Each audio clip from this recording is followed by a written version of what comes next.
저 고철통에 처박혀 있는 저 배품들이요, 미련을 버리지 못하고 항상 재활용 될 그 기회만 노리고 있기 때문입니다. 네, 안녕하십니까. 나쁜 정치, 꼼수 정치, 쓰고 빠진 정치 깔끔하게 쓸어주는 아재TV 마산의 마산아재입니다. 제가 이번 4.15 총선을 치르면서 건방지게 몇 가지 예언을 한 게 있습니다. 근데 그 몇 가지 예언 중에 딱 적중을 한 것이 두 가지가 있는데요. 그 첫 번째가 이번 4.15 총선에서 더불어민주당이 180석 이상의 의석수를 확보할 것이다 라고 한 적이 있었습니다.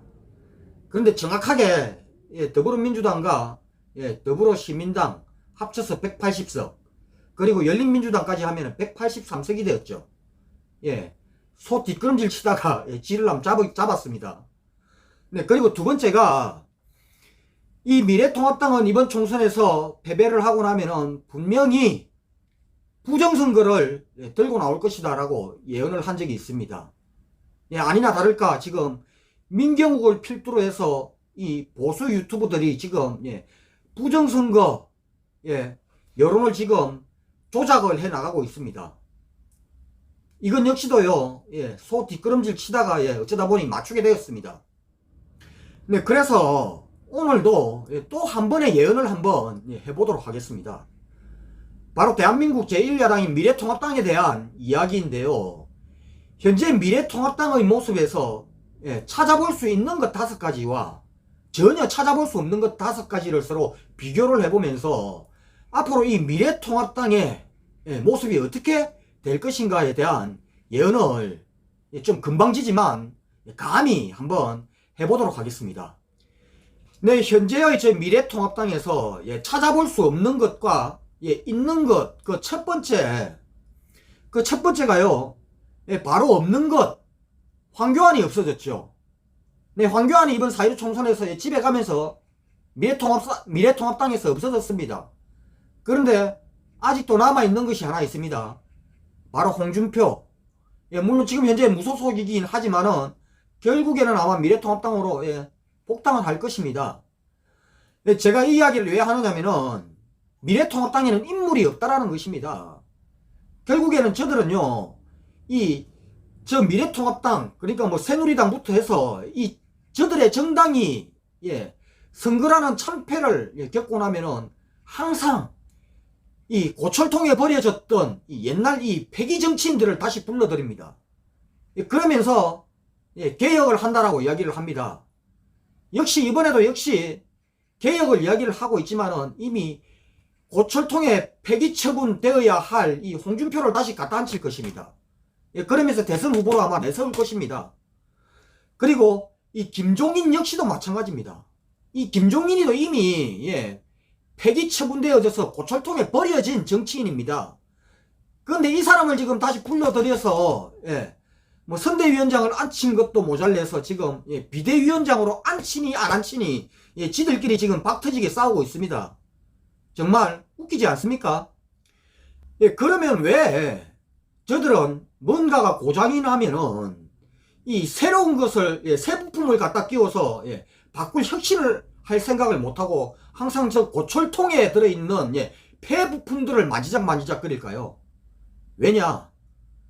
저 고철통에 처박혀 있는 저 배품들이요, 미련을 버리지 못하고 항상 재활용 될 그 기회만 노리고 있기 때문입니다. 그래서 이 고철통을 과감하게 이 폐기물 처리장으로 보내야 되는데 보내지를 못하고 그냥 고철통에 처박아 놓다 보니 이 고철통에 처박아 있는 이 낡은 것들이 항상 재활용될 기회들만 노리고 있기 때문에 새로운 것으로 갖다 끼우지를 못합니다. 왜? 이 고철통에 처박혀 있는 저 폐품들, 폐 대상들이 호시탐탐 부활할 기회들을 노리고 있기 때문에 그렇습니다. 네, 그리고 두 번째, 미래통합당은요 여전히 반성은 없습니다. 이번 4.15 총선에서 참패를 해도 전혀 반성이 없죠. 그리고 있는 것 무엇이 있느냐? 오만만 있습니다. 박형준입니까? 박형준 위원입니까? 이 사람이 며칠 전 이런 이야기를 했습니다.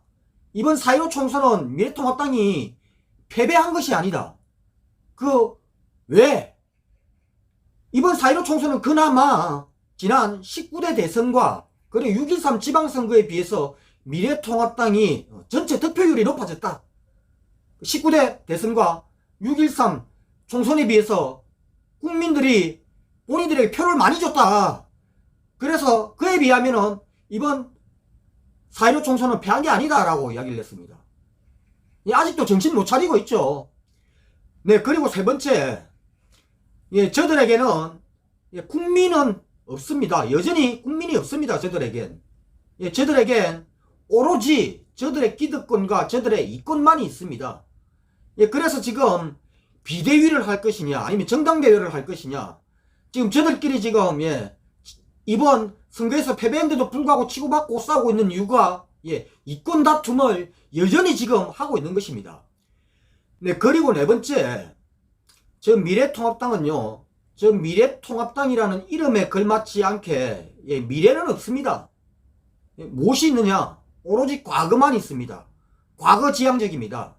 박정희, 박근혜, 이 과거의 이 이념, 그리고 과거의 소통 방법, 과거의 경제 방식, 과거의 안보, 과거의 외교, 이런 것에서 여전히 한 발짝도 벗어나지를 못하고 있습니다. 한마디로 과거에 사로잡혀 있는 그런 과거형 정당이라는 것입니다. 네, 그리고 마지막으로 다섯 번째, 이 앞서 말씀드렸던 이 네 가지들을 비교를 해봤을 때 이 미래통합당이라는 정당에 희망이 있습니까? 네, 저들에게는 희망은 없습니다. 미래통합당에는요, 희망은 없고 앞으로 절망밖에 없습니다. 이런 정당에 대한민국을 맡길 수가 있겠습니까? 이번 21대 총선에서는 운 좋게 백석이라는 아직까지도 거대 야당으로 남아 있습니다만은 앞으로 있을 20대 대선과 그리고 또 한 번의 지방선거, 남은 이러한 선거들을 치르면서 앞으로 4년 후 있을 22대 총선에서는 이제는 영남권 역시도 등을 돌릴 것입니다.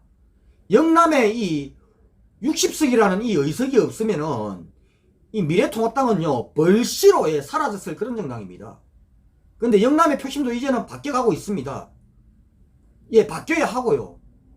이 영남만 바뀌면은 미래통합당 22대 총선에서는 100석이 아니라 50석 미만의 아주 소수 정당으로 전락을 하게 될 것이라고 봅니다. 이것이 바로 제 예언입니다. 다음 4년 후 있을 22대 총선에서 미래통합당은 50석 미만의 아주 소수 정당으로 전락을 하고 그 이후에는 정당 자체가 아주 소멸할 것이다. 이것이 제 이번 미래통합당에 대한 예언입니다. 제발 적중을 하기를 바랍니다. 이번에.